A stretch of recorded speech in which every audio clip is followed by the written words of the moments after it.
তো হ্যালো বন্ধুরা, আজকে আমরা আবার দেখব অঙ্কের একটা নতুন ট্রিক্স। তো দেখো, ট্রিক্সটা হলো রুট ট্রিক্স। তো দেখো, স্কোয়ার রুট এইরকম যদি থাকে 121, তাহলে আমরা কি জানি 121টা কার স্কোয়ার হয় না 11। কিন্তু এখানে দেখো কটা সংখ্যা আছে, 1 আর 2, তাহলে হায়েস্ট কটা না 2টা, তাহলে 2টা 1 লিখব। ঠিক আছে, ট্রিক্সটা শুধু দেখে নাও। আমরা 121কে তো জানি যে 11 স্কোয়ার করলে 121 হয়, বা 121-এর রুট করলে 11 হয়। কিন্তু এখানে হায়েস্ট নাম্বার কটা আছে 2, যতটা হায়েস্ট নাম্বার থাকবে তটা 1 দেবো।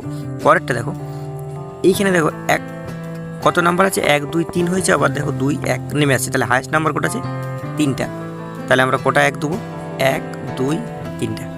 বুঝতে পেরেছ? তারপরে দেখো 1 2 3 করে করে কত দূর গেছে, 4 অবধি। তারপর দেখো 3 2 1 আবার নেমে গেছে, তাহলে এখানে হায়েস্ট নাম্বার কোনটা 4, তাহলে কটা 1 দেবো, 1 2 3 4টা 1, এটাই অ্যান্সার। তারপরে দেখো, তো আশা করি ট্রিক্সটা বুঝতে পেরেছো। যদি ট্রিক্সটা বুঝতে পেরেছো তাহলে এটা তোমাদের জন্য। অ্যান্সারটা করে কমেন্ট বক্সে উত্তরটা জানিও। Thank you.